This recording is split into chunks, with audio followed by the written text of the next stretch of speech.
What is that?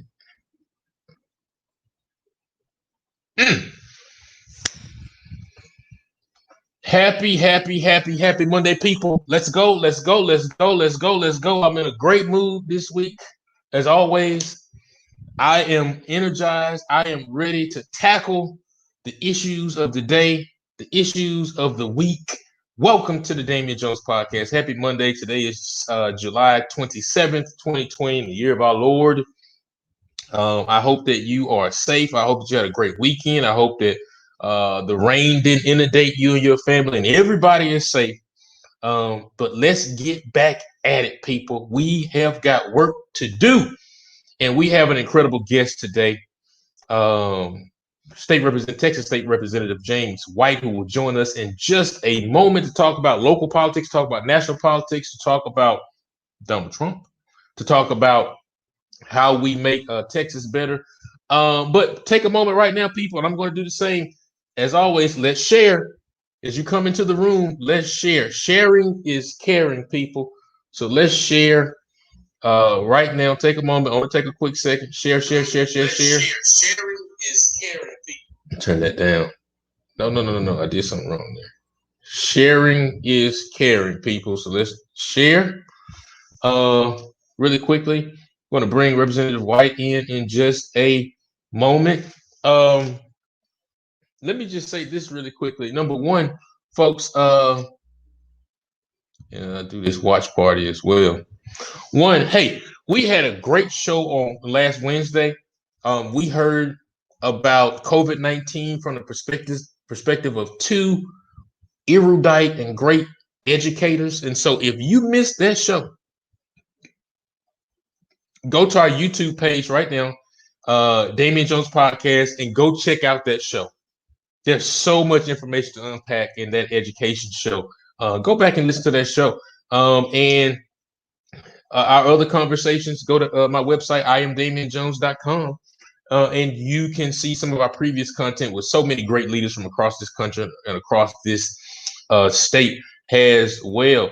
As always, make sure you're registered to vote, people. Make sure you're registered to vote. Go to my website, IamDamienJones.com, to make sure you're voting. Tag people into this conversation. Share this conversation as well. Let me also say to you, folks, on last Wednesday, I used some choice words. Okay, I used the word PISS. Okay, I used the word some other words. I was really angry about dogs and people leaving feces not cleaning up behind their dog. And my mom called me and took me to task. Okay. And although I did not curse, according to my mom, certain words are curse words. And so let me apologize to the listeners because my mom said that I should know better and not use certain words. And so thank you, Mom, for taking me to task on that particular issue. Let me say this really quickly. We bring in Representative White. I want to, I want to make sure that we name ourselves in this group. Yeah, I have so many great viewers who come every show every week to talk with us, and I really appreciate you all. And so I was thinking over the weekend, I said, we should name these folks drum majors. And so one of my favorite speeches, Martin King's speeches, is the drum major instinct, and he talked about being the drum major instinct of everybody wants to be first. Everybody wants to have their name in the lights. Everybody wants to be that person out front, getting all the attention. All right. And he said the drum major instinct is fine. But we also need to make sure that our moral compass guides us in a way that says that we are a drum major of justice. We are a drum major of integrity. We are a drum major when it comes to righteousness. We are a drum major when it comes to fairness across this country and equity. Are we first in those type of things? And so I know this group that tunes in every week are drum majors for what is right in this state, drum majors for what is right in your community, drum majors across this country, because we want to be first in making sure that all communities are represented. We want to be first in making sure that we treat people right. We want to be first in remembering the golden rule that treat others how you would like to be treated. My mother always tells me, don't say anything to anybody that I wouldn't say to her. And by golly, My mom is about my height, and there are a few things many things that I won't say to her out of respect. And so we got to respect one another. And so going forward, let us talk to each other as drum majors. And so you can use that hashtag drum major within our conversation. Make sure that you are liking and sharing. And any questions and comments that you have for Representative White today, put those in the chat box in the comments. We're keeping up with those, and we'll get to those as well. But without further ado, let me bring in a friend of the show, a friend of this state, a friend of so many communities, um, Texas State Representative James White. Representative White, how are you? Welcome to the Damien Jones podcast. We're happy to have you. Thank you so much for having me on. And this is an honor for me. Yeah. And we're very, very honored again by the invitation to visit this lunch hour with you. Yeah, absolutely. Now, Rep, I know you may not have your staff there with you, but if you could possibly turn your volume down, I'm getting some feedback there. Okay, I will do that. Sound like you may be watching the show, and hey, I know it's a great show, and you want to watch it on You want me to all turn facets. my volume down? Right, because I'm hearing feedback as I'm talking to you. I'm hearing myself, Okay. and so maybe Do you you're hear watching yourself this. anymore? Do you hear yourself anymore? No, sir, I don't. So Okay, yeah. I think you fixed it. So I was sitting here messing around. So yeah, no worries, no worries. And folks, if this is your first time watching this incredible broadcast and podcast, give us a thumbs up right now. Give us a thumbs up. If you're a regular viewer, thank you so much. Hit the heart button as well, but be interactive with us today. Leave your questions, comments. Just let us know in the comments. Damien, I am here and I'm ready and charged up and fired up for today's conversations with one of Texas's most staunch drum majors on so many different issues, Texas State Representative James White. And so, Rep White, let's get into it. Just kind of talk about, and I reached out to you, because we want to have fair and balanced conversations on this broadcast. I know that you are a person that is never short on words. You stand strong in your convictions, and we want to hear from leaders like you. Representative White is from District 19, correct? yes, sir. District Yes, sir. 19. And just kind of talk about the area that you represent. Just let us know. Thank you so much for that, Damien. And before I do that, let me again extend my condolences to our nation, and in particular the family and friends of Brother Congressman John Lewis. Yes, you talk about someone who did it the right way. He was on the front lines of a faith-based movement in the 50s and the 60s that has changed our country. And I'll tell you, Damien, I stand on very strong and broad shoulders. I stand on those shoulders of John Lewis and the foundation that he established back in the 50s and the 60s. And then, of course, he served our nation in his state of Georgia and the U.S. Congress. So I know that they are, getting close to,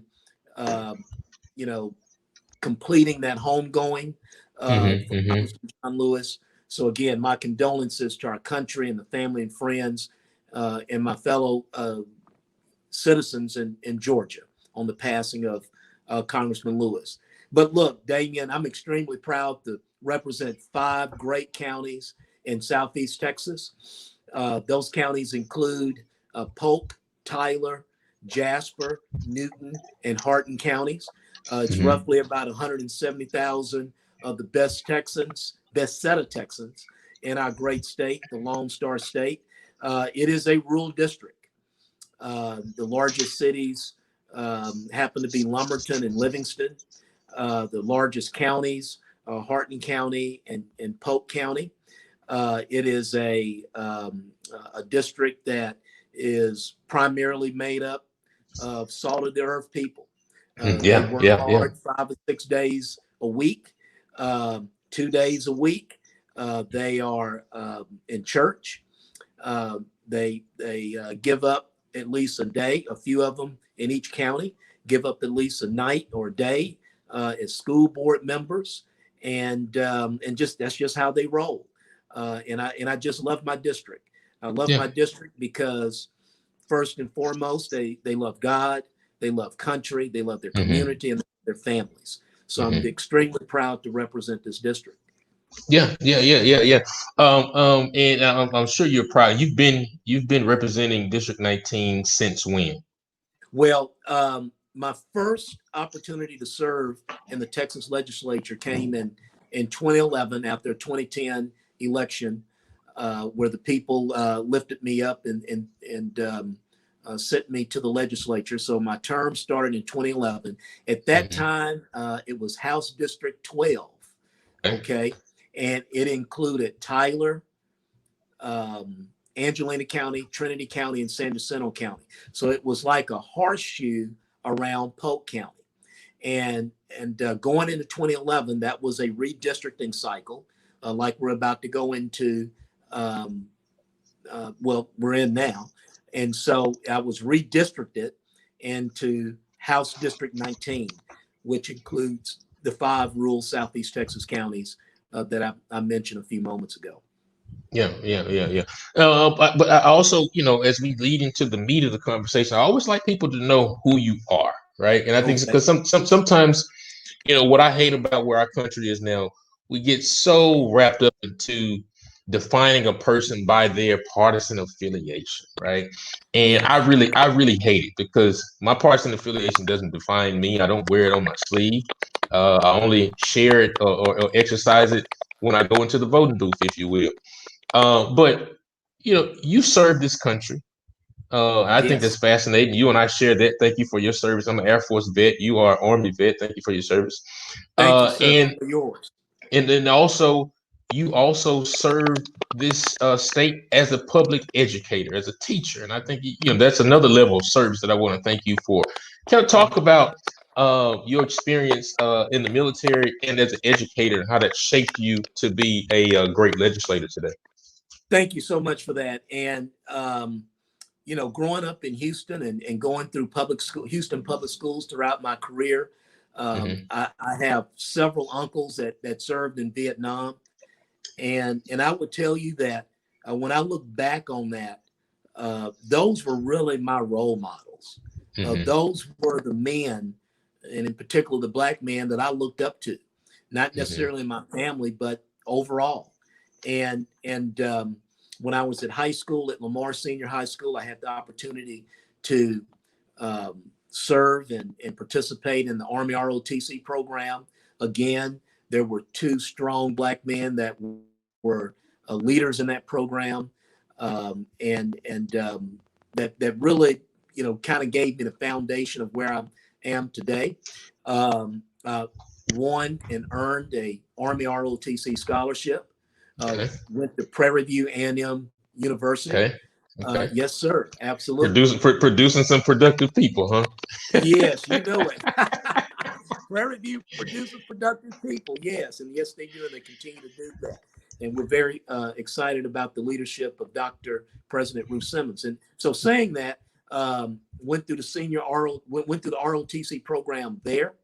Hmm. Went to paratrooper school while I was still on campus. Earned my Army commission from the United States Congress, and being young at that time. And I will tell you, one of the reasons I went to college is because I wanted to serve in the military, and Wow. and this was the way that was presented to me. And from there, Damien reported to Fort Benning in 1987. Went through the infantry officer basic course. My first duty station was Berlin, Germany, West Berlin, Hmm. Germany.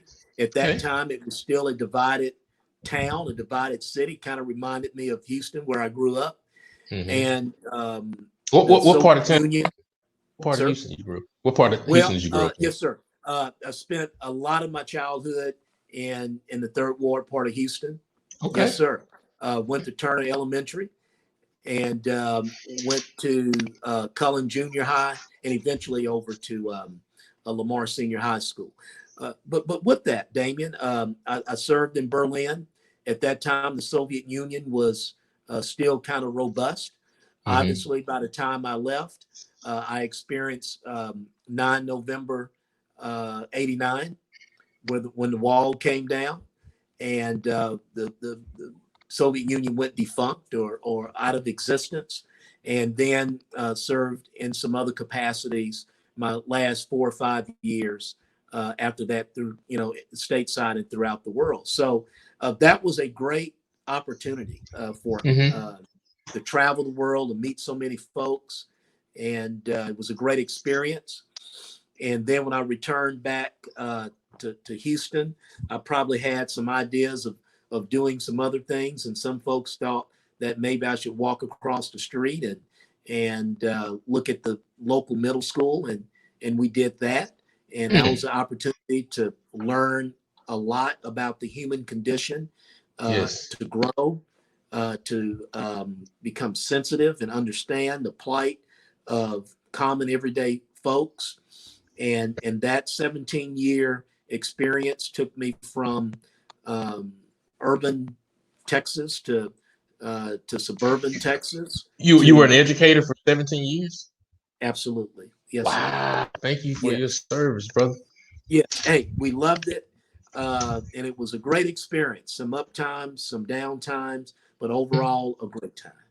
Yeah. And and then in 2010, again, um, learning everyday conditions of humanity by being in a classroom.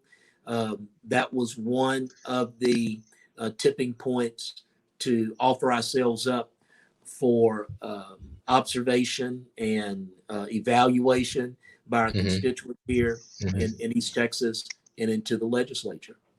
Absolutely. Folks, Damien Jones podcast, we are about to dive into the meat of the conversation. Now we know who we're talking to, a kid from Third Ward, Houston, a 17-year educator, a veteran commissioned officer of the United States Army as well, a legislator of nearly a decade, and just a hard-working, quality guy. That's who we're talking to, people. So make sure you Thank take a moment right now and share this broadcast to get as many people as we can into the room as we dive into the meat and potatoes of this conversation with Texas State Representative James White. And so, Rep. White, Yes, sir. Texas, along with Florida and a few other states, are leading the nation in COVID-19 cases, in COVID-19 deaths. Okay. Mm-hmm. I think many people would say, and I think I agree with this school of thought, that we reopened a little too early. Okay. I think we were a little premature as well. I see Shakira Pumphrey in the comments saying you're also a leader in the Texas House and chair of corrections committee. So the accolades are more and more and Right, more and right. more. We'll get all that. I know you don't Yeah, want to yeah. answer your chair on that. No. But we're leading in this case, right?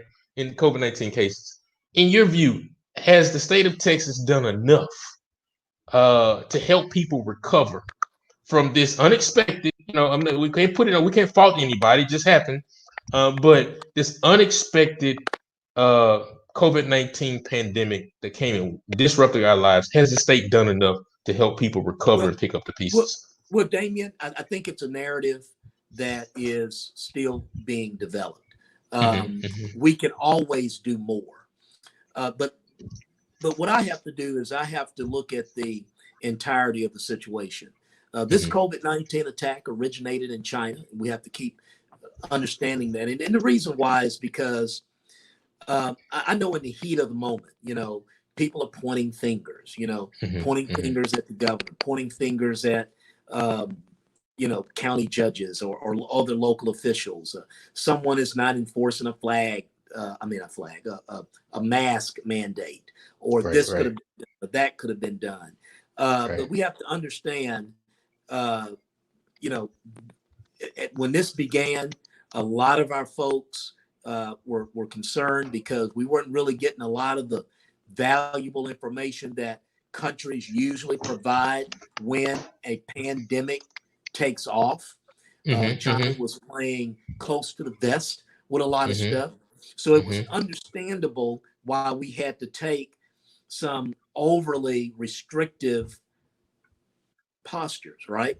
but we're beginning to Okay. learn more about this terrible virus. So can we do more? Should we do more? Yes. We need to make sure that our people have the access to the information. They have the access to the no cost, low cost, any cost testing that they need to give them the confidence that they're healthy and that their families are healthy and safe. We also need to make sure that I think Representative Theory has done a great job in making sure that we're looking at the data, because there are demographic groups, I believe, maybe because of their occupation, maybe because of the prevalence of comorbidities.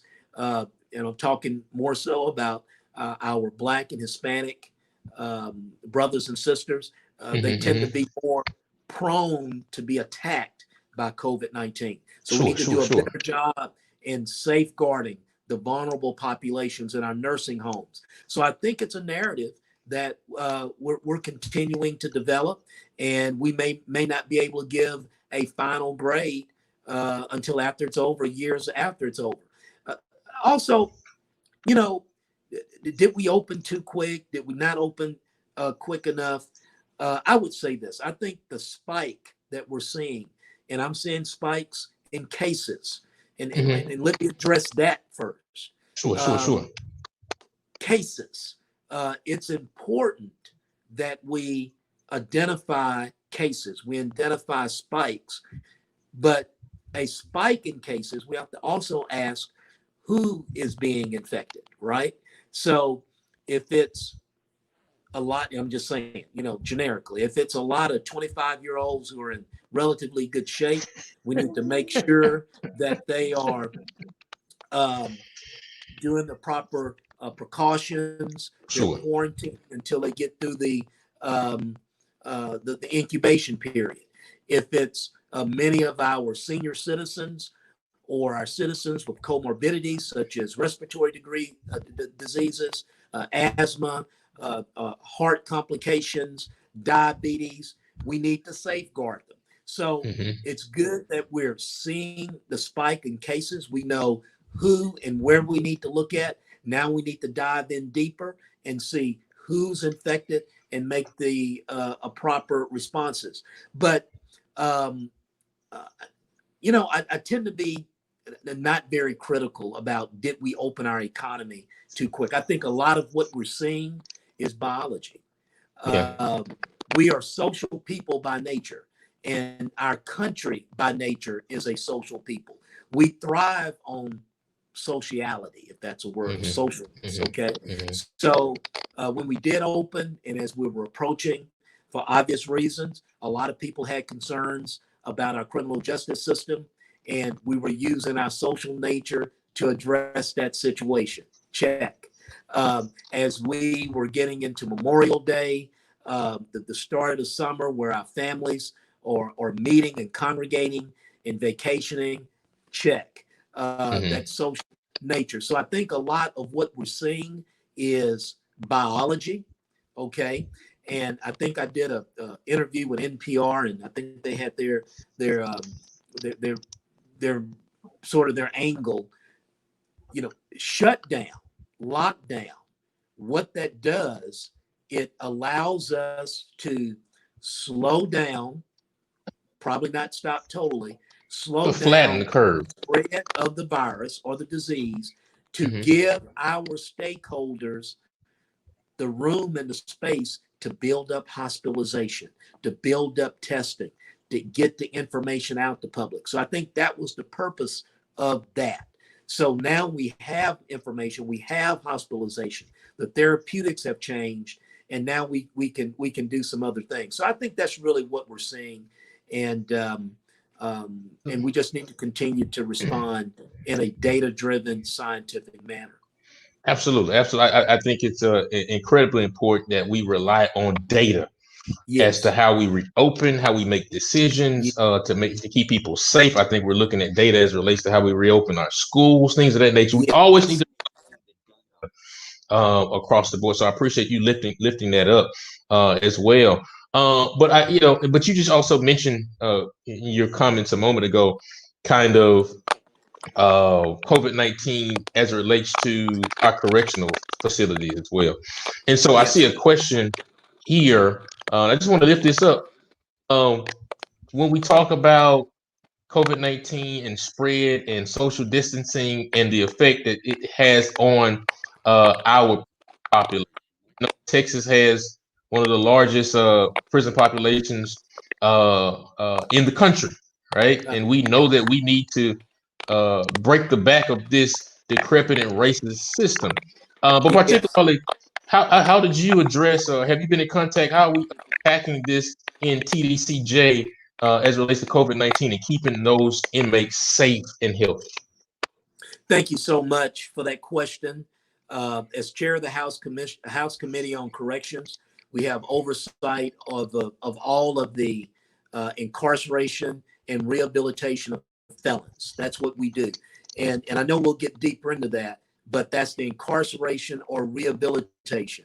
It's our local communities enforcing the laws of the state of Texas that convict and send and or commit individuals to TDCJ. But to your question, I would say at least once every day I'm talking to Director Collier, and maybe every week or so talking with the chair of the Texas Board of Criminal Justice and Mr. O'Daniel, Mr. O'Daniel, the chairman of the board, Mr. Collier, Mm-hmm. the director of TDCJ, and we watch the data very closely.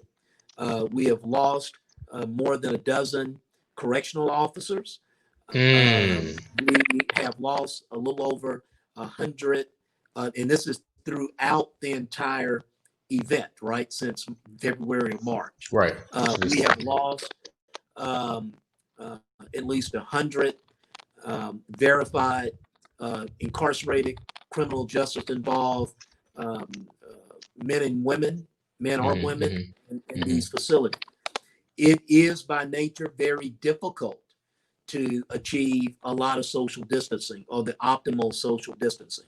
This is why, even before some of our national and state leaders saw the PPE issue nationally and statewide, TDCJ started with the resources that they had and the manufacturing resources that they had to manufacture PPE, such as gowns and face mm-hmm, masks, mm-hmm. and then started to disseminate and pass that material out to correctional officers and the incarcerated population. Also, TDCJ is probably easier than in the free world, Damien, when they identify people that have been in contact with known positive infected inmates or staff, or inmates or staff that are infected. They are able to get them in a situation, and particularly here with the inmates, particularly get them in a situation where they are either under medical observation or medical isolation. And so back in, I believe, late April, early May, TCJ began a very robust and aggressive mass testing program. Good, good, So good.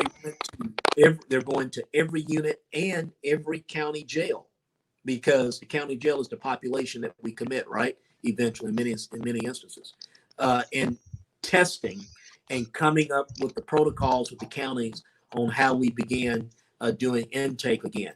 So it is challenging, and it has been very stressful. Um, but to say that, when you look at the number of uh, criminal justice involved inmates that Mm-hmm. we have identified as positive, more than at least 13,500, with slightly at 100 or over 100 confirmed COVID-19 related deaths. That comes out to a case fatality rate of about 0.7 to 0.9%. In the free Let, world, it's about 1.25%. let me ask you this, and really quickly, um, as you are as folks are being released, for whatever they met their commitment in terms of time or their early release or what have you. Are folks being tested as they are being released into the general public? Well, let me tell you how TDCJ is handling that. So let's say that a criminal justice involved individual has a release date of 1 August. Okay. Mm-hmm. What TDCJ tries to do is to get them in a 14-day, at least a 14-day observation period where they Okay. can observe to see if they come up with the symptoms. Okay. Before they release them.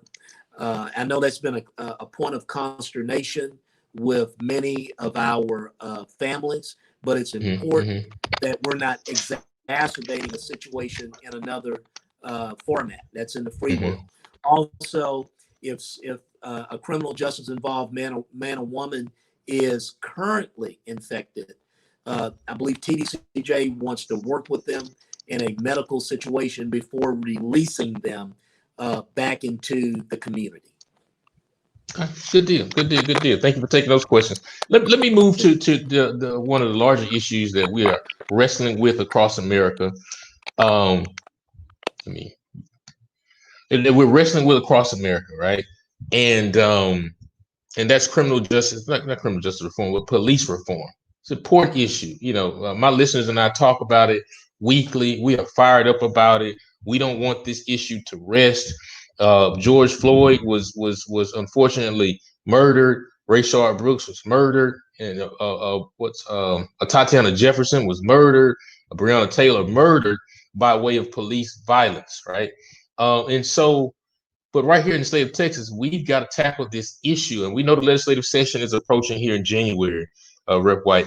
But how do we achieve quality and substantive, not piecemeal, not symbolic, not just some BS, but folks in this state need quality, substantive legislation to hold police accountable and to save Black and brown lives. Rep, how do we reach that point? How do we do that? How do we hold cops accountable? Right. Thank you so much. And do you hear a lot of static on my end? I Okay. do. Okay. I don't know why. Um, Let me just make sure Maybe you're that. moving something, or Okay. I appreciate you trying to adjust that. Uh, Okay. Folks, as Rep. White is adjusting his technology, go ahead and share, because we have a few more topics to get to. We're going to talk about his love for President Donald Trump. We're going to attack some other issues as well. So as he works through that, make sure you go ahead and give us a thumbs up right now, folks. Appreciate you tuning in. Hit the heart button as well. Tell us how you feel about today's conversation so far, and also share this broadcast as well, drum majors. Okay, continue to share the broadcast. And so, yeah, we hear that static. We're going to try to work through it. I don't know what's happening on his end. Sometimes we have social technical difficulties, but please bear with us for this conversation. Okay. And if I have to, okay, seems they've left. Okay. Thank you for that question.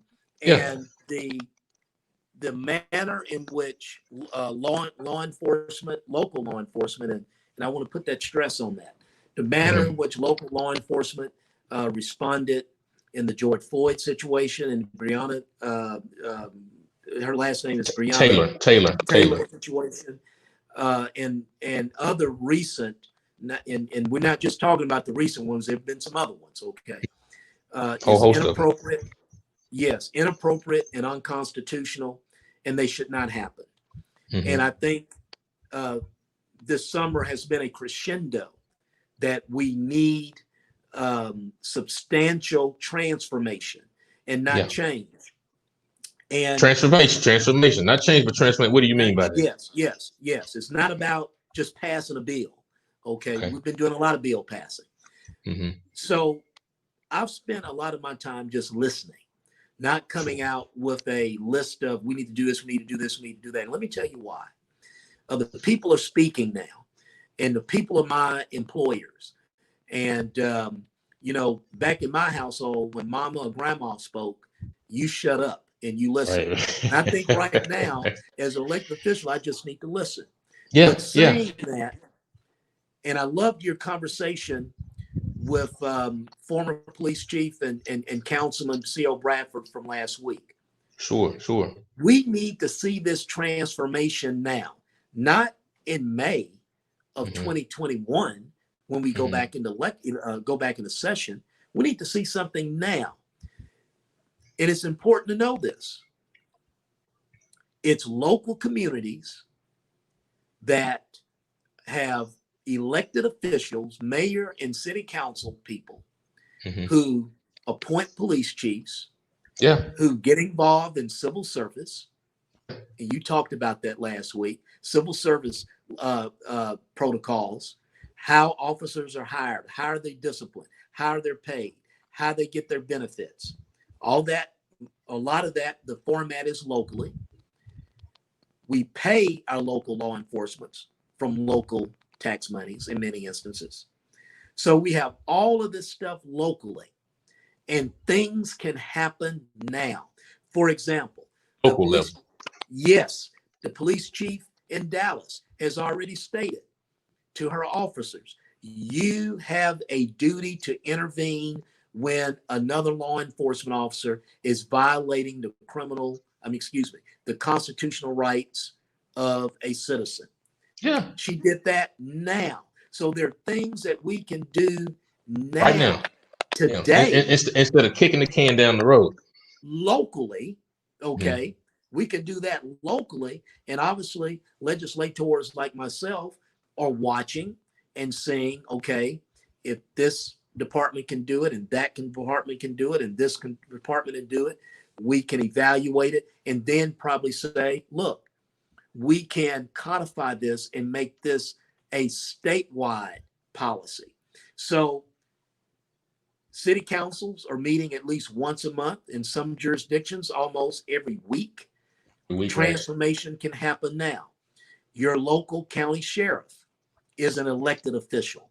Matter of fact, what we would sometimes call an independent sovereign that can implement policies tonight, Hmm. today. Okay. Now, does that take any responsibility away from the state legislature? No. But it's important to know that we can do things today. Okay. Hmm. Because we're talking about transformation. Okay. Now, some folks will say, well, this mayor or this police chief will not do it now.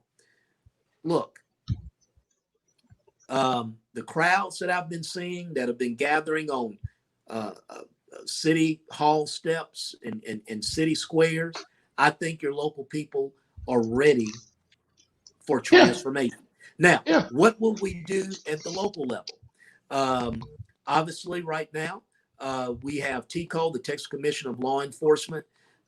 They are going through what we call a sunset period, where we review one, if the agency should exist. This is the agency that does a lot of the licensing and standards and educational standards for law enforcement. It's going through sunset. I think we will determine that it is an agency that should continue to exist. So then we want to know, how can we make it more constructive when it comes to the licensure and the educational standards, Well, and how it works with well, our departments and disciplining officers. Yes, sir. let me say this, Rep White. I mean, you hit the nail on the head here. Whether it's TCO or whatever agency, we've got to take a hard look at one, how we hire these law enforcement officials. You Mm-hmm. know, what is their background? If they're military, do they have PTSD? Okay. Yes. What are the educational requirements? I believe that all law enforcement officers should have a 4-year degree because of all Okay. of the benefits that come with, the cultural benefits that come with, and the problem solving skills that you learn in terms of achieving a 4-year degree. There needs to be annual psych evals to make sure, Mm-hmm. because it's a tough job. We want to make sure these guys are sound and whole to be on the streets protecting and serving, because you Mm-hmm. see a lot of domestic violence among law enforcement agencies because of the stress that comes with the Yes. job, and they take that home. So we want to make sure they are whole, want to make sure they are healthy as well to protect and serve um, the people. And so we got to take a hard look at some of those things. Are any of those items, are you able to affect or change or legislate some of those things at the legislature, Rep. White? I think those are obviously responses that we need to look at, uh, working along with our local governing officials that supervise these law enforcement folks. But again, if a police chief wants some level of psychological evaluation or review of his or her officers, they can do that today. Mm-hmm. If if a department wants to impose a certain um, uh, you know educational standard, they can do that today. So we want to make sure that we have constitutional, qualified, well-trained law enforcement that has a sensitivity to the communities that they're working with. Let me just say this. This is what's interesting about this. When we get into this discussion, I remember back in 1990, it was 1990, as we were mobilizing, or actually had mobilized, for the first conflict war in Iraq. Mm-hmm. And at that time, I had returned back stateside, and I was at Fort Benning for my officer advance course. Mm-hmm. Understanding that many of us, or some of us, would be in the situation in country, fighting a war in a foreign country among a foreign people. They brought us in on several occasions and started giving us cultural training about Wow. the Iraqi people. In 1990. So where I'm going with that, Damien, if we know that officers and non-commissioned officers and soldiers need some type of cultural sensitivity training Sure, sure. about the country and the people that they're going to conduct operations in, surely officers, when they go to a new police force, or as they go into their first police force, they need to have opportunities to do cultural sensitivity training and education.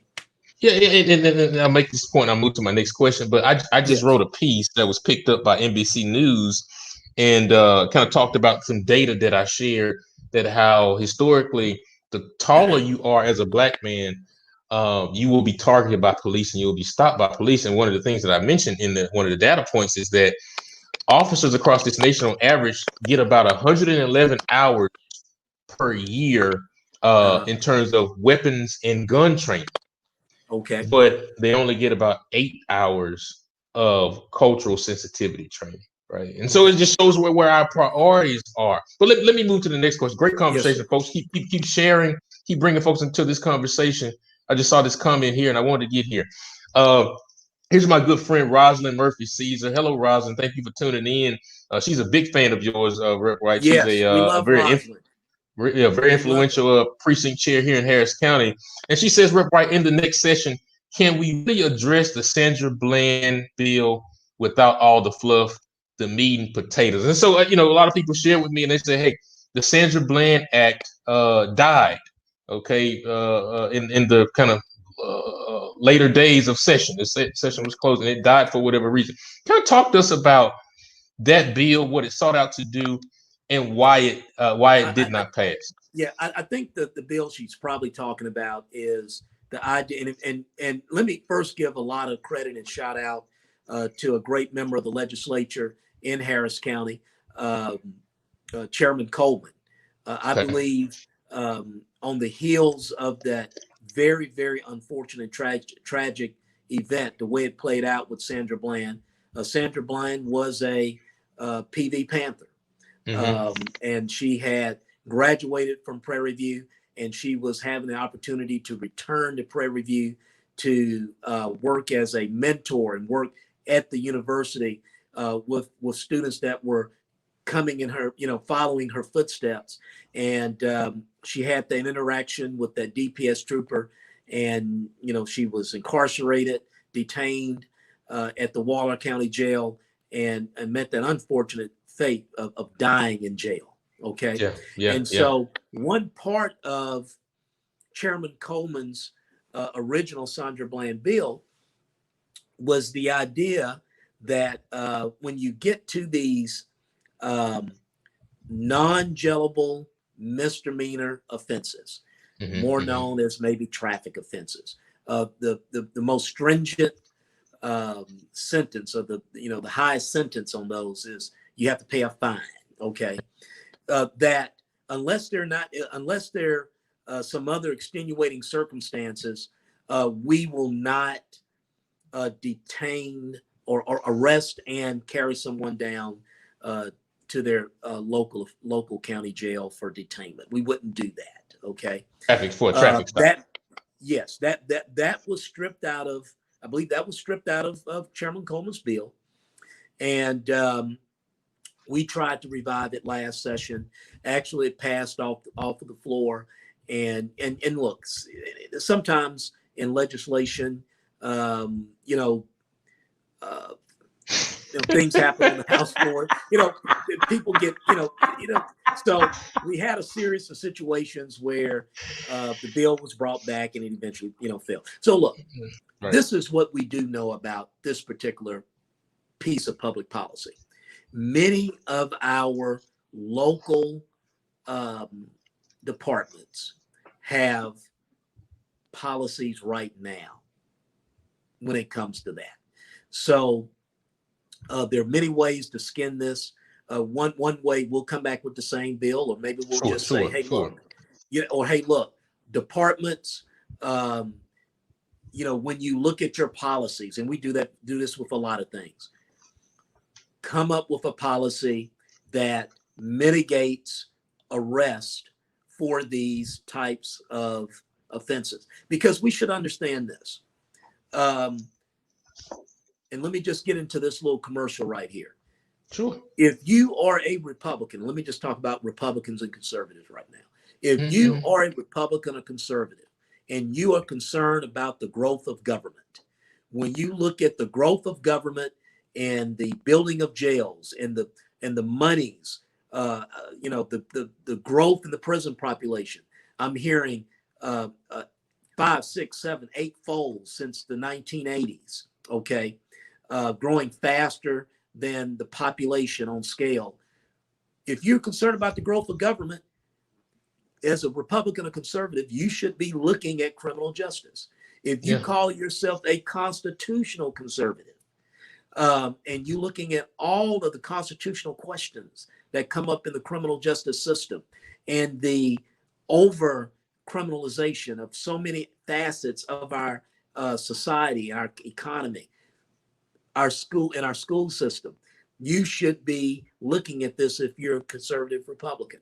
If you say you are a social conservative, I believe the book of Matthew talks about us not forgetting. No, matter of fact, visiting those that are in jail. And also will tell some other people, it doesn't say necessarily to let them out, but go visit them, okay? All right, okay. You should be concerned about this. So if you are a fiscal conservative, detaining people, imprisoning people that are not that we're not necessarily afraid of in terms of our property or our personal being, you should ask what are we getting for that? I was told by a judge, I was at a conference and a judge, I think it was a discussion on juvenile justice. And there are two people you think about in the criminal justice system. The people that you're upset with. Okay. They're just doing stuff that I don't like. Maybe they don't come to school when I want them to. Okay. Maybe they don't wear their pants at a certain level on their waist. Okay.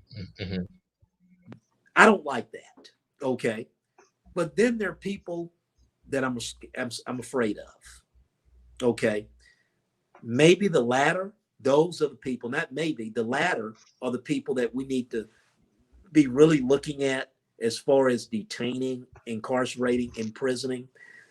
The other folks, we need to find some other techniques to get them to behave in the civil manner that we wish them to behave in. Yeah. So let me move to this other question Yes, here. sir. Wonderful conversation. How much time you got? Let me know when you, because I Go think we ahead. can go for another. I'm Yeah, I we got just good got a stuff here. pandemic, so we got a lot of time. Oh, good deal, good deal. No, I'm glad you made time. I'm really enjoying this conversation, folks. Keep your comments and questions coming. So far, what do you think about what Rep White has told us? Let us know in the comments. Give us a thumbs up if you appreciate the information he's sharing with us. Give us a heart, or just tell us in the comments, hey, I disagree with him on X, Y, and Z. This is how we create good democracy and find our commonalities and create solutions that work for all people by just having respectful, intense dialogue on the issues. And so thank you, Coretta. I will keep going. And so Donald J. Trump, Yes. okay, the 45th president of the United States. Yes. And you are a big fan of Mr. Trump. We saw you at the rally in Oklahoma. I think you did the Pledge of Allegiance. I think it was I had something the like that. mask on too. Yeah, no, yeah, you did. Listen. You were suited and booted, and you had your mask on as well. We see photos with you and Mr. Trump as well. Kind of talk about Rep White. Given uh the history and the legacy of the vicious things that Mr. Trump continues to say about different minority groups, black folks, brown folks, so forth and so on. But then there are other folks that say, hey, he's done a lot in terms of the criminal justice system. He's a polarizing figure, and, Yes. I don't cast aspersion on however a person feels about Mr. Trump. You have your right to feel however and vote how you want to vote. But kind of talk to us and tell us why you support this president. Thank you. Always when we look at elected officials, we look at their record. Okay. Mm-hmm. I think that's one of the things we do. And when we look at his record, this is a president, and definitely when he was candidate Trump, who came to the White House, came to the political scene as wanting people to know that he was going to be a law and order president. In fact, I don't have a problem with law and order. Now, I would say constitutional order and civil order, not necessarily law and order, civil order and constitutional law, right? Okay.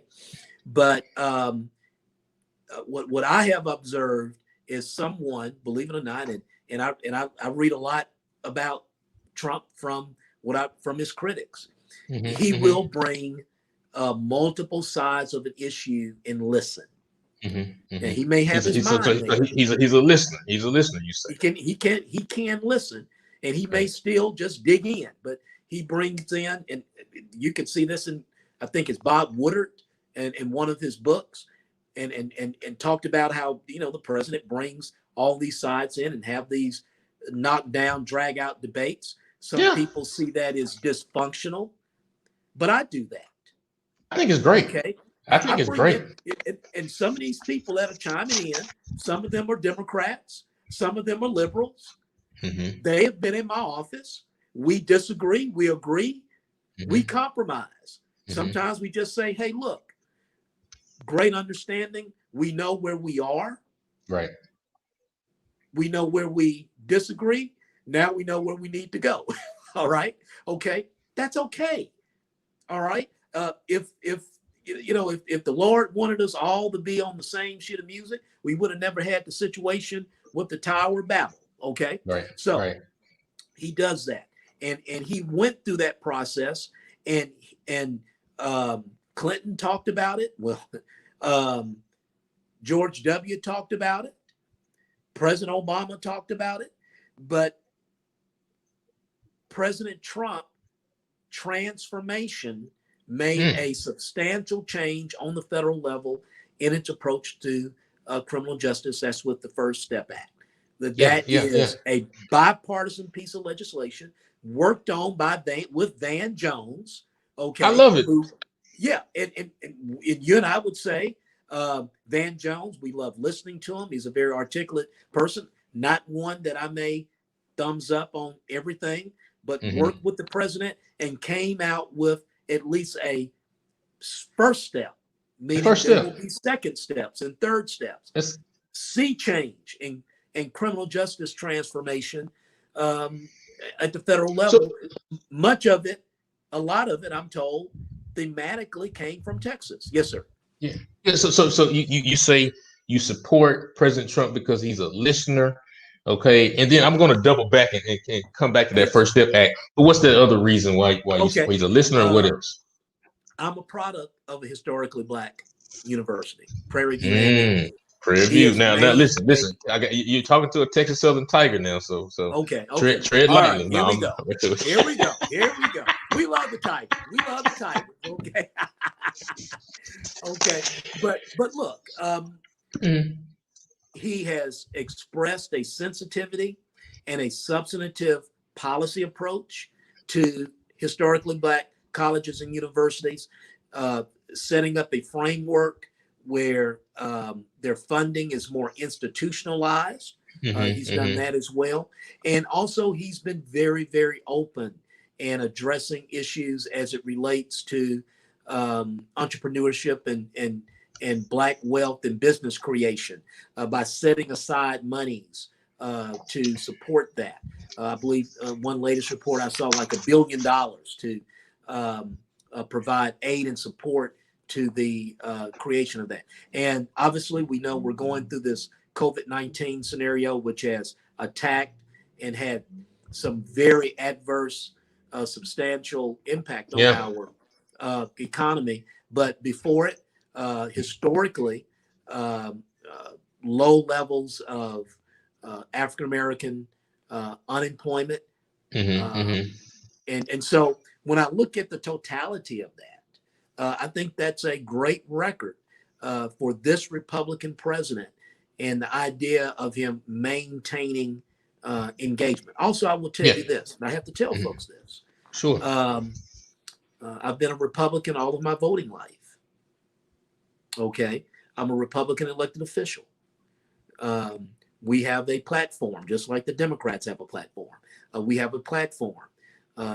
I support our party platform, and part of supporting the party platform is supporting common sense Republican candidates that are in good standing with the platform, the policies, and the voters.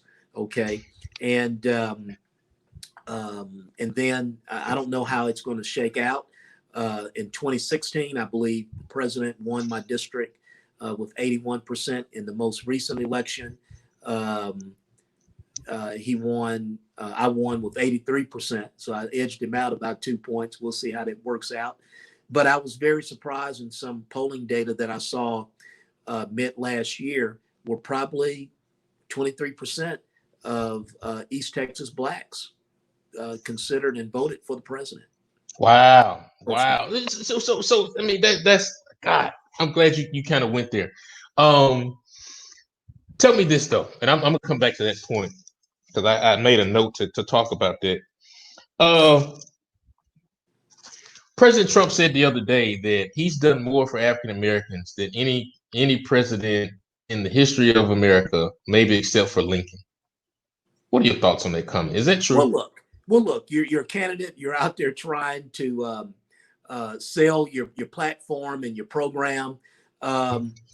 Again, James White will probably say, I've done quite a lot as far as lowering the incarceration, or at least during my term, serving on the House Committee on Corrections. I think when I first came in, it was 110 prisons, 155 or definitely over 150,000 incarcerated men and women. Now I think it's somewhere between 127, 130,000. And the rate of Black male incarceration is down. I would want to say that I've had a role in doing that. So look, I'm not going to fault any elected official from selling their program in a robust way. Sure. So let me ask you. You just made that point. 23% of East Texas African Americans. That's just one poll I saw. People give me polls and tell me. Yeah, no. Listen, behind. We have 8 points, so I got a poll. Yeah. We have to live in the data. So I'm with you if that's what the data says. But 23% of African Americans in East Texas voted Yeah. for President Trump. Now, one of the arguments that I make when I talk to Democratic Chair Hinojosa a few weeks ago, and I Yes. talked to other party leaders and folks, I think the biggest mistake that Democrats make is that they don't spend time in rural areas. I think that Democrats focus so much time in these urban areas, the Dallases, the San Antonios, the Houstons, and so forth, the Austins, but all these other 200 small counties with good everyday people in it, they're overlooked, and a lot of those counties have a good number of African Americans there. And so, Well, you and got to have something to say. You got to have something to right. say when you come. And look, they come to my district, and they talk to folks, and I'm sure there's going to be a lot of that coming up this session. I mean, this election cycle, and the Democrats will work out whatever they have to work out. But you got to have something to say, and at the end of the day, when I started this journey, Damien, I started this journey that every man and woman in my district is a child of God. Yes, And yes, and yes. regardless of their race, ethnicity, gender, they're all a child of God. Right. And because of that, wanting to, they're a child of God made in the image of God. So I've got Yes. all these people that are served that are made in the image of God, right? So that Mm-hmm. means that I have a higher standard as I engage and work with my constituents, because when I do my Bible study in the morning and I read these biblical accounts of leaders that did not lead their people, well, they actually misled their people. Okay. And not if they led them well or not, misled their people. Those leaders were judged very, very harshly by the Almighty. So I Yes. don't want to be, I don't want to be Well, judged well, very harshly by well, the Almighty. you make a great point, and that's something that we talk about often on this show is leadership, right? You just don't Yes. wake up in the morning and become a leader. Leadership, like anything else, you have to be trained. You can't just wake up in the morning and start pushing a lawnmower. You got to be trained on how to do so. You got to be trained on how to be a police officer. You got to be trained on how to be an educator. And leadership requires great training. And we have, and I put a post up today. I'm tired of black leaders selling our people out for a mess of pottage. You know, Okay. I've heard that one before. I mean, I'm sorry because we sell our people up the river for a piece of coin or position or access and things of that nature. Meanwhile, 3 million African Americans across this state are suffering, are locked out of the system, don't have access to health care, don't have access to the inside conversations that are happening in terms of how our government works and things of that nature. And hell, COVID-19 is taking us out as well. And so I agree with you. God will judge poor leaders harshly. And we have Yes. a moral obligation to lead in a very integral way with great integrity, with great precision, and with great honesty. Would you agree with Yes. that? Yes. And let's take this to another level, Damien. Yeah, yeah. I was sitting down listening to, I can't remember her name. She's a native Houstonian, and she had did some work on CNN. I think she was a CNN commentator, Mm-hmm. and she brought up a good point. Would it be great one day if all voters were considered swing voters? Yeah, that's Okay. a good I point. mean, yes, why can't all voters be swing vote? Swing voters meaning you're up for grabs. At all If you're times. at all times, you're competitive. You have the elected officials in your face, promising or advocating or wanting to know where you are on issues. So I would say um, there should be some welcoming to the mat per se, that Trump or Republicans want to compete. Now you have to come and compete with issues. You have to bring something, right? But look, who wants to watch a football game where one team is doing a track meet? We want some competition. We want some you competition. want to go to a competitive game. Okay. So I would hope one day that all voters are considered swing voters. Because let me tell you this, and I knew this before I got into the legislature. Both parties have failed not only American Black voters in general, but both parties have failed all voters. Yeah. Yeah. Now, we got this so-called two-party system, but everybody listening here knows that both parties have failed the electorate throughout this country and in this state. In various ways. I mean, we could go on. On and on and on with that piece, but that's a whole nother show. Damien Jones podcast having an incredible conversation on a plethora of issues with Texas State Representative James White out of District 19, just kind of walking us through how government works, his background, how we need to attack certain issues, leadership, his love for President Trump and the Republican platform, so forth and so on. And most folks in the comments say you're one of the greatest legislators there is. You're a listener. And could I add something else? Sure.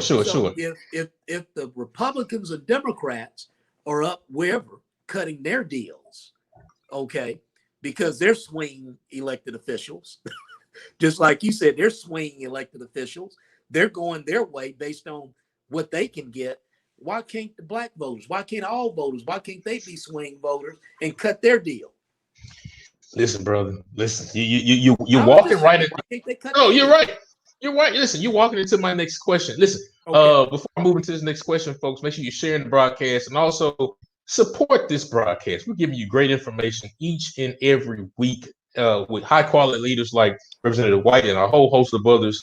You see the link down in the comments. That's paying there. Go ahead and show us some support. $5, $10, $25, $30, $1, whatever have you. Support this broadcast. It will go toward continue to build Black political power in the state of Texas, no matter what partisan affiliation or walk of life or socioeconomic status. We really, really, really appreciate that, drum majors. And so you talked about Representative White, that Black voters ought to be nimble. They ought to be flexible. Yeah.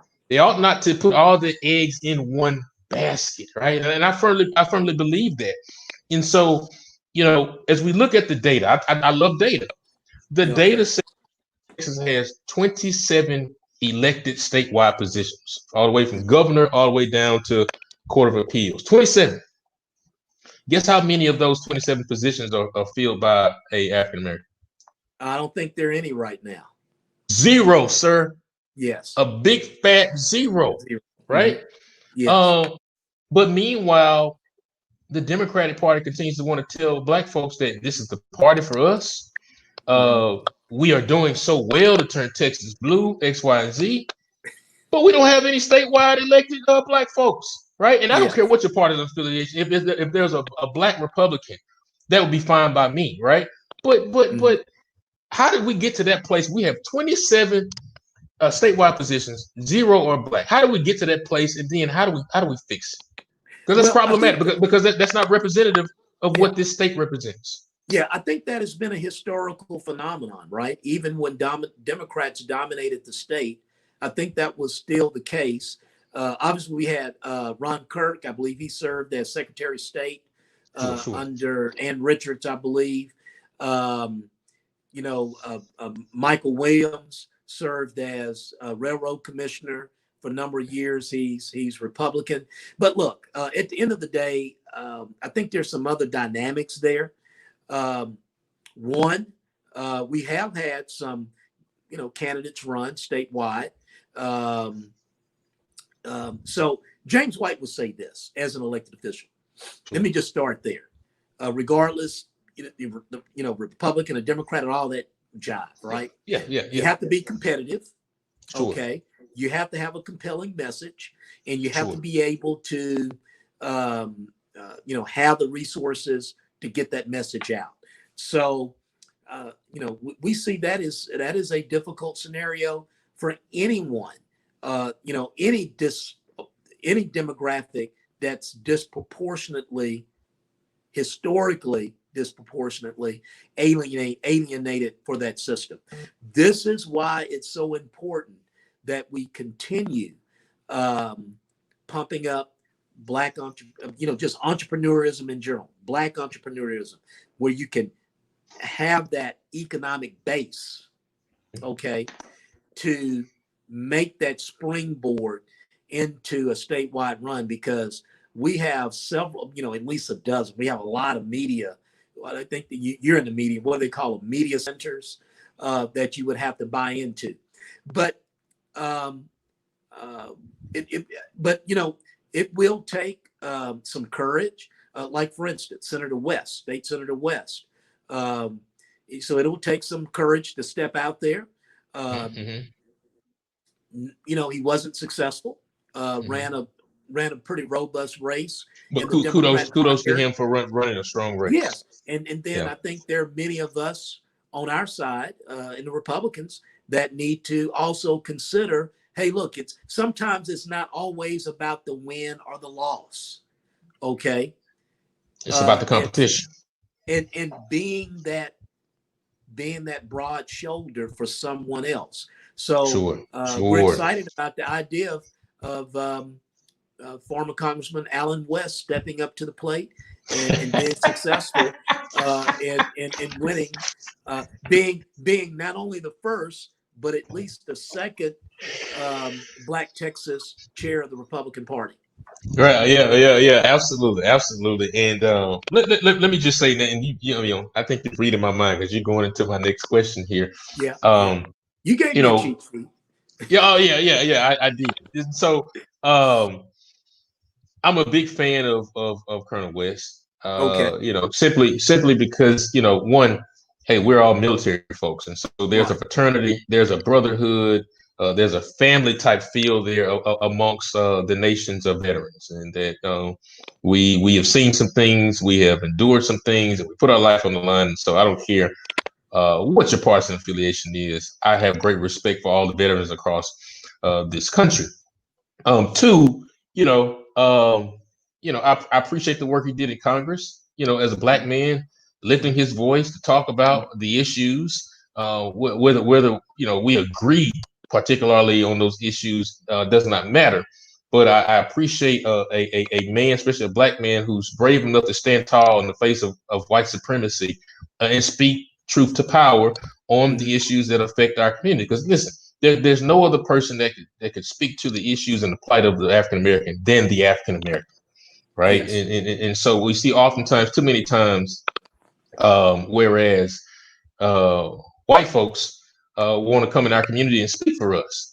And that's why I Mhm. appreciate the point that you made, that we have to be brave enough to go stand on our own two and speak for ourselves and Yes, tell our story in a way that makes sense. But to your point, recently elected new chairman of the Republican Party of Texas, Alan West. And let me just say, we had the previous chairman, James Dickey, on this show as well. And we had a great conversation with former Chairman Dickey, and and I sent him a text the other day to just thank him for his service and what he brought to the party as well. And told him if he needs anything from me, let me know. I was yeah. willing to help. But Chairman West, he comes in. He's a firebrand. He's a polarizing figure. I think Texans probably hadn't seen something like him in a while. What do you expect from the new chairman? Well, thank you for that. And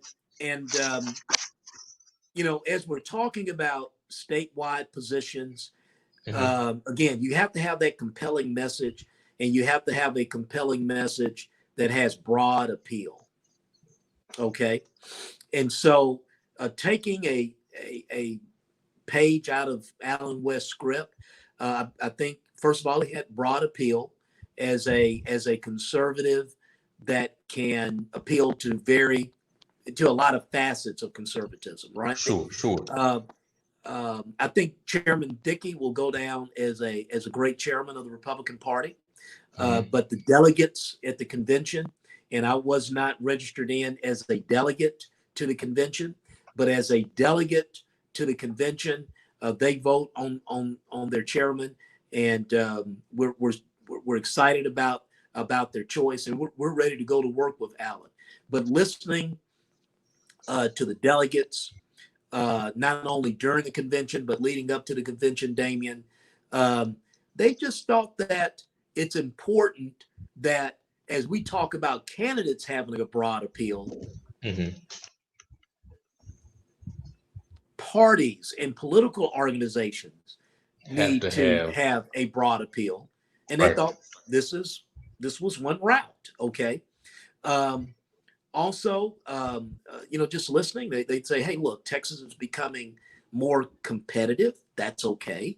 And so we need someone that is, probably, more, willing to get on TV and mix it up and be more articulated and all of that. And apparently this is what Alan wants to bring. So this is what I know. Yeah. He was a combat arms officer. I was a combat arms officer. I believe Alan West will lead conservative grassroots as he led combat soldiers in a combat situation from the front in an inspiring manner. Absolutely. And I believe that he will employ his skills as a field grade officer, someone that's graduated from the Army General Staff College. He will bring those skills in his management of the Republican Party. And doing that, if he does that, he will also go down in history as one of the great chairs of the Texas Republican Party. Yeah, absolutely. One of the greatest things I learned in the Air Force was lead, follow, or get the hell out of the way. And so when I think of Chairman West, that is what I see. Somebody who's going to lead, or they're going to follow the instructions of somebody who can lead him, or other folks. If you just want to babble and criticize, get the hell out of the way. We have got work to do for the people of this state.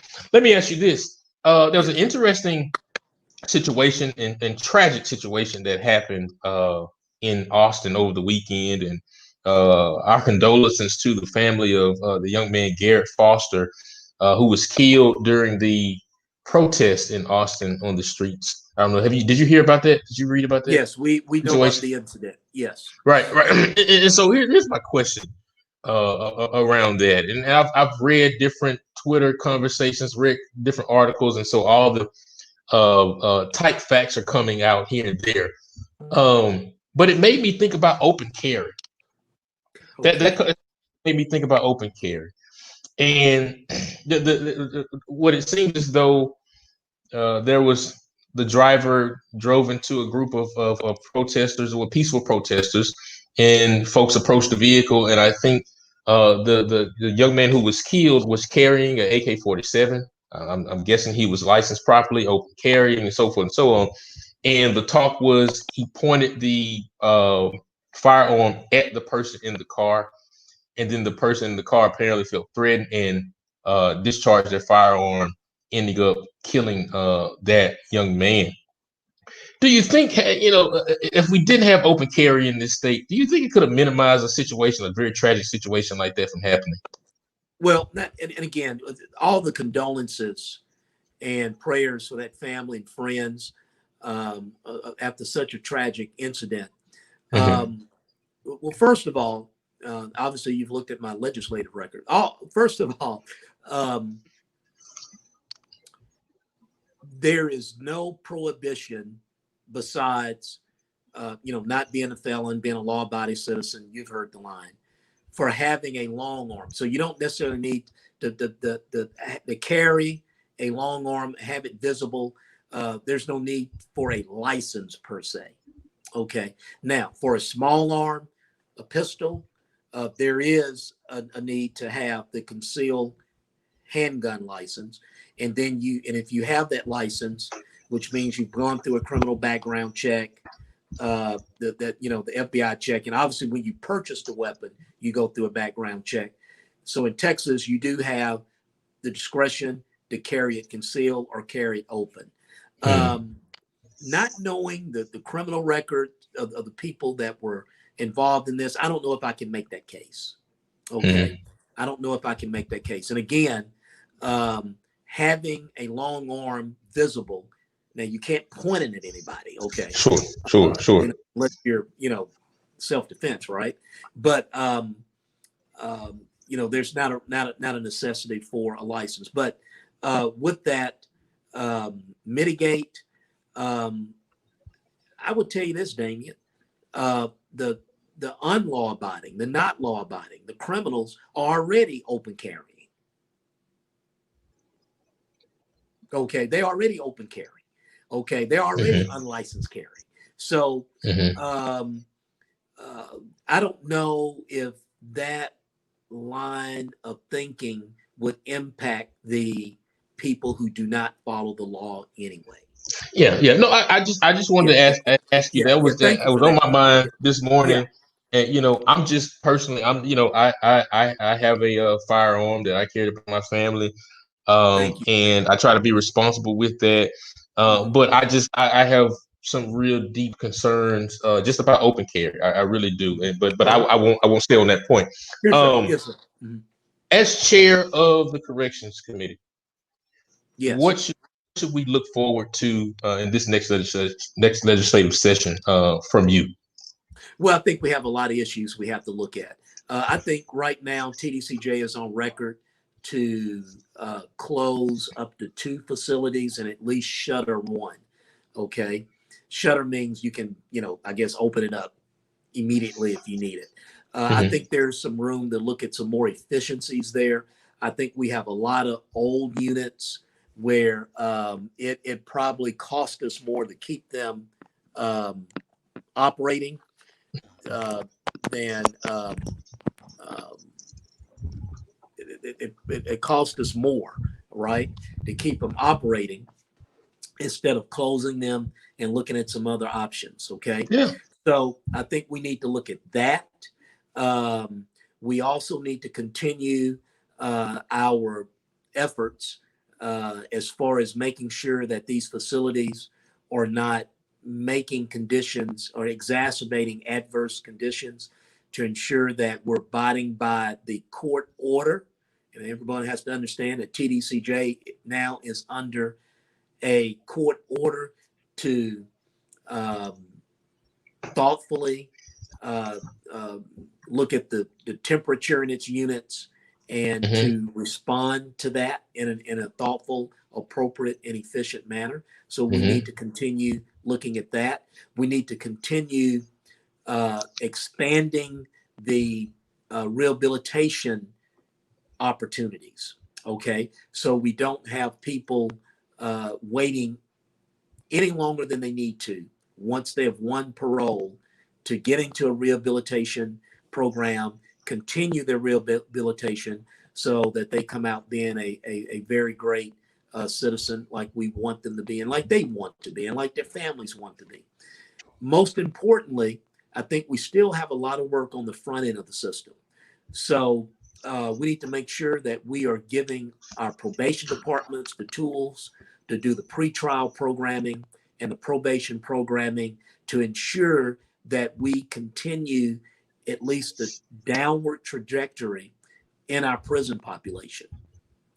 Okay. And I think we also will have some some serious health conditions that we have to address to make sure that, when it comes to issues like Hep C and whatnot, that we are responding according to the advice of our medical folks that work in TDCJ. Yeah. Here's a good question for you. What are you reading right now? What we read a whole lot of stuff. We spend a lot of time reading and listening to documents, from criminal justice stakeholders all around the country and throughout our great state. We do that. I am reading, I believe it's called God and Government by Chuck Colson right now. Chuck Colson, when he left, when his homegoing, he left a very, very robust prison ministry program. So we're reading that as well. So we're delving into a lot of criminal justice policy and just trying to formulate and understand where we need to go in that respect, getting ready for session. Yeah. Um, Let me ask you this: 10 years in Austin, 10 Uh-huh. years working across the aisle, 10 years racking up these accolades after accolades. I'm seeing the comments that people just adore you. And Okay. I've also seen had some shows with folks where the comments aren't so friendly to Hey, certain legislators. we need to address those. I like addressing the unfriendly comments. I don't see any friendlies on you, particularly. Yeah, And yeah. if I did, we Irony bring them follows. up. Irony But follows. absolutely, I agree. What's your most proud moment in being a legislator? Wow, what's my most proud moment? Yeah, As a member of the legislature, sir. I think my most proud moment, and I think it's a culmination of moments. Hmm. Um, we've had several just prominent natural disasters in my part of the state. And some of my most proud moments is when my staff and I are able to work with a constituent and local leaders in helping folks rebuild their homes. Hmm. And these are folks where, housing is everything, Yeah. even in criminal justice. Um, one thing the advocates and when we talk to people who are trying to make that transition, housing, medical care, employment, transportation, these are the challenges. Yeah. So Make a huge difference. housing, yes, makes a big difference. Those are proud moments. Proud moment when when I see the sense of pride and self-worth in my staff, when they know they've made an impact on an individual Hmm. Hmm. in our district. Hmm. Those are proud moments. But look, working with so many people in the legislature to codify to make sure that we're on the right track is making sure that we're having respectful and humanizing approaches to our women that are incarcerated. Incarceration units, for all the reasons that we know, Damien, are not necessarily designed for women. Kind of talk about that. Unpack that a little bit Oh, for us. yeah, they're not designed for women. Okay. Um, and so when you look at how they're constructed, when you look at how the architecture, these are not you know institutions or facilities where some people are thinking about that. For So the women, right? idea is being able to work with TDCJ, work Hmm. with our advocates, work with people who know about this issue on the firsthand basis. And we have the Women's Dignity Act, which we passed to look at those, codify these approaches to make sure that we're not unnecessarily shackling women that are going through a pregnancy while they're incarcerated. Because it's important for me to remind our friends that advocate on behalf of criminal justice. TDCJ, we're not doing this anymore. Okay, I hope we're not, but we're not. We don't do convict leasing. Mm. This practice back in the past, post Reconstruction, post slavery, where you know black men primarily were just grabbed off the streets and thrown into the prison system, maybe because it was felt that they were loitering or they didn't have a job, and thrown in the prison system to work on private plantations and things of that nature. We don't do that anymore. Okay, Right. so your local communities, appointed grand juries, juries, district attorneys, judges, you know, those stakeholders charge, prosecute, convict based on the laws of Texas and commit people to TDCJ. So when they get the TDCJ is doing their job of incarceration. Now, they have to do it in a constitutional manner. They have to do it in a paradigm that the first day that they arrive, their rehabilitation and eventual reentry into society starts that day. So working on the Women's Dignity Act, working with stakeholders and justices of the peace throughout the state on coming up with constructive truancy and school attendance legislation. Where, let me share something with you. And this is what folks have to understand about being an elected official. We say a whole lot of stuff on the trail. Whatever you have to say. Whatever you have to say. I don't know about that, but we say a whole lot of stuff. We say a whole lot of stuff on the trail. Right. And I believe my first election was November 8th, 2010, or November 9th, 2010. Mm-hmm. There were probably policies that I supported on November the 8th. But let me tell you what happens. After you get elected, you're going to get new information. Yep. Okay. Now, the new information doesn't necessarily mean that you have to sacrifice, and should mean that you have to sacrifice or undermine your principles and values.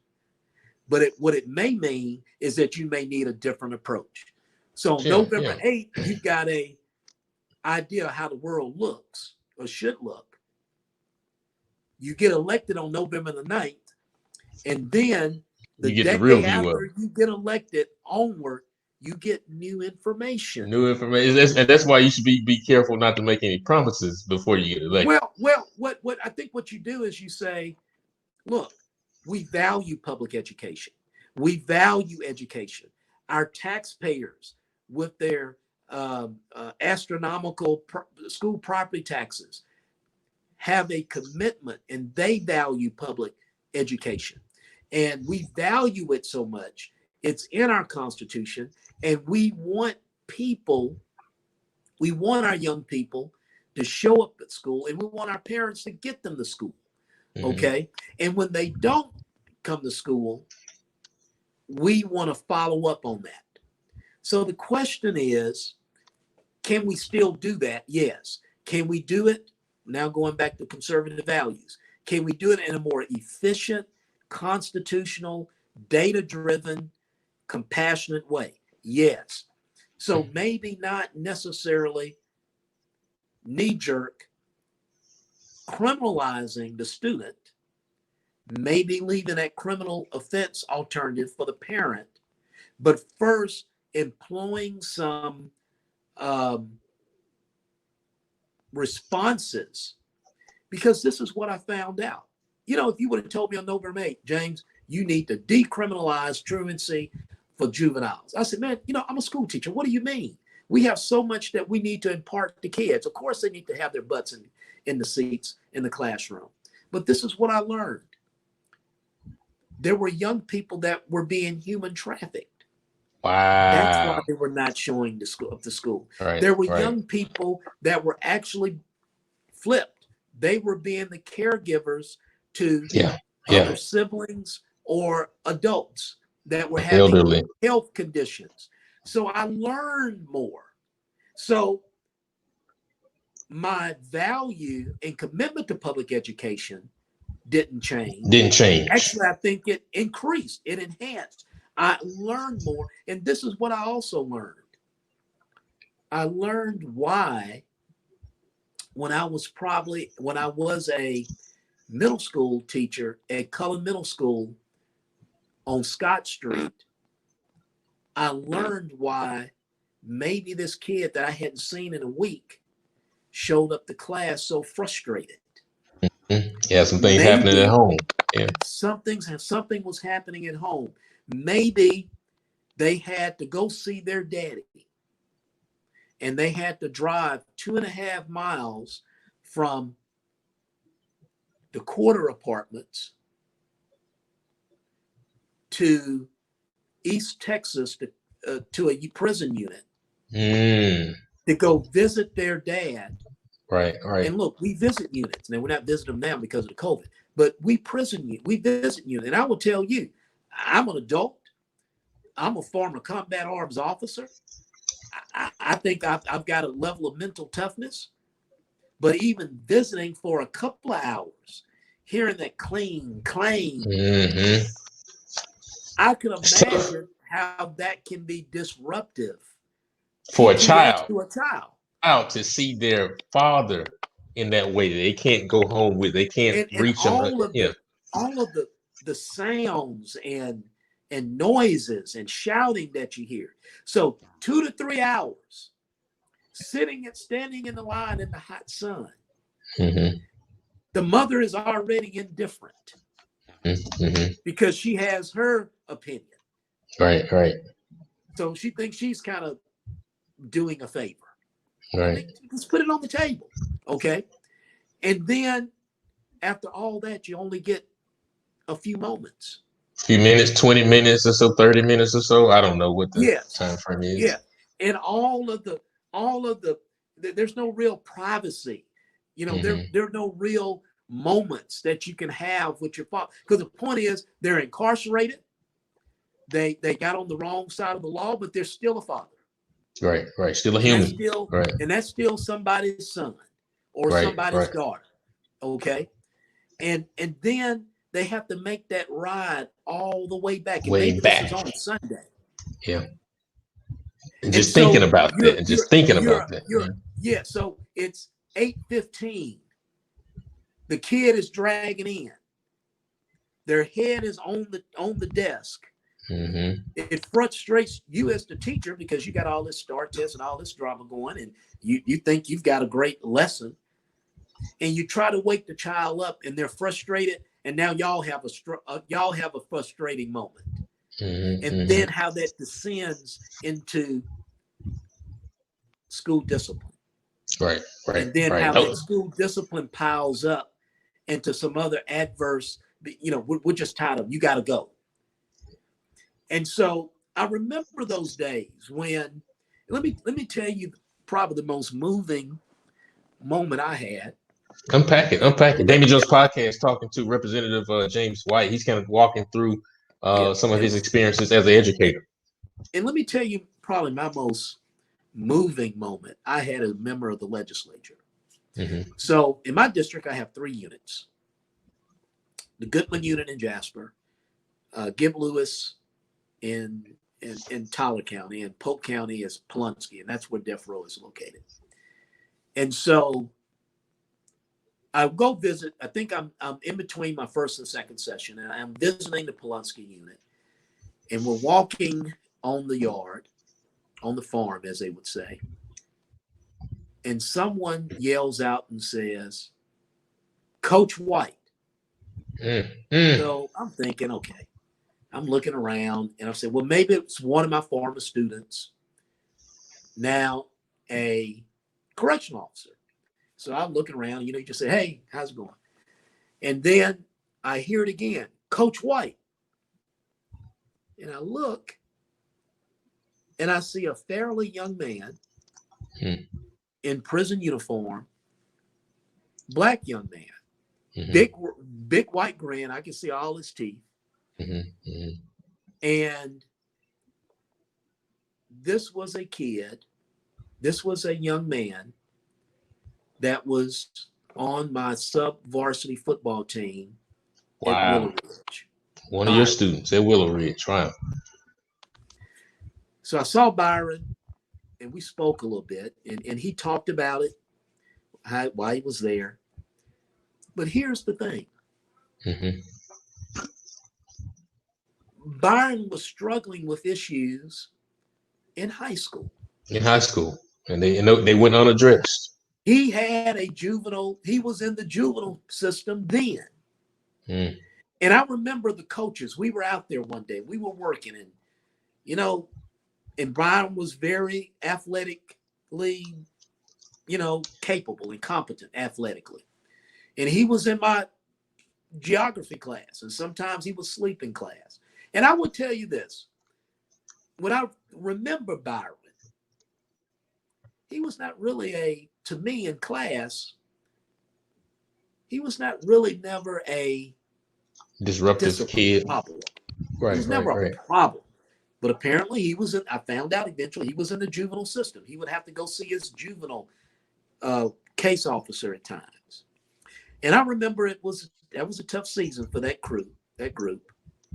I don't think they had won a game in throughout middle school. Let's see, that's a reflection on your coaching skills there, man. Don't tell us too much. Well, even in middle school they had some issues. Now that was my first year with them. Okay. Anyway, though, I remember he had a tough interaction with the head coach. And you know how that goes. Well, son, if you don't want to do what I say, well, you know what? Get out of my, and some of the colorful language we use. Well, you can get out of my stuff right now. Right. Take my uniform off. Right. Right there, and they get on. And I remember that interaction. And that moment there at Polunsky encapsulated everything. When we tell a kid to get out, or get off my field, rejection. We have to understand if they get out, where are they getting in? Where are they going? What are they going to? They're going to find that love and appreciation in some way.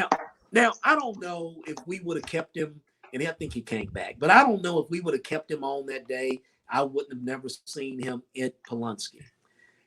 But that was such a punch in the gut. Because what folks need to understand about the Texas legislature and the Texas budget, and look, Lieutenant Governor Dan Patrick is a friend. I know everybody's got their opinion about him, but I've had opportunities to really sit and listen and talk to Lieutenant Patrick one-on-one. And he pretty much sums the state budget this way: education, medication, incarceration, and a lot of taxation. Okay. I like that. That's where 75, 80% or more of your tax dollar goes into public ed or education in general. Public ed being K through 12, college, community college. Okay. Medication, Health and Human Services, Medicaid, our seniors, our children in Medicaid, EBT, nutrition assistance, SNAP, all of that. Incarceration, not just TDCJ in general, but public safety. Okay. And then everything else falls in the line, and it's just a whole lot of taxation. All right.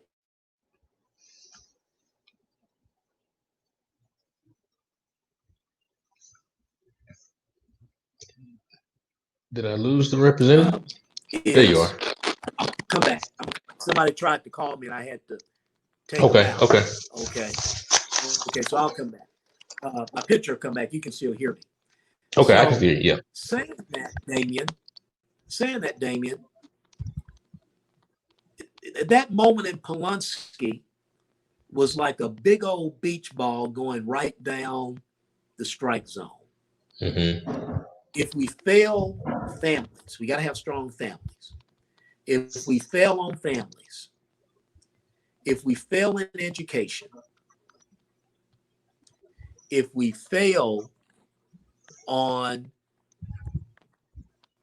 medication, the issues that matter, yeah, we're going to strike out in incarceration. That's a good point. If we fail to fund public education and support our young people, especially our young people that are facing daily challenges, if we fail in terms of healthcare and medicines to underserved communities, if we don't handle our taxation right, then it leads to a great deal of incarceration across the board. I agree with that synopsis. I really do. Let me make sure I can bring you back in here so we get your picture back in here. One second. Okay. He's. I don't know what's happening with your picture, but listen. I'm gonna let you go. We've been on 1 hour and 45 minutes, and I know we could go on and on and on and on and on. I could talk, but Yes. I've just been listening to you a great deal, and I appreciate it. But folks, just take a moment. If you appreciated today's broadcast, today's conversation with State Rep White, just give us a thumbs up, hit the like button, or hit the heart button. Tell Representative White in the comments, thank you, Rep White, for Yeah. coming onto the show today and for sharing this incredible information. I got folks calling for you to be governor. I got folks saying that you're the greatest thing since sliced bread, and so forth and so on. And But Damien, it is a go ahead. yeah, Damien, let me I got to say this. Yeah. Byron is not at Pulaski. I mean, he's been gone for several years, and I'm hearing he's doing well.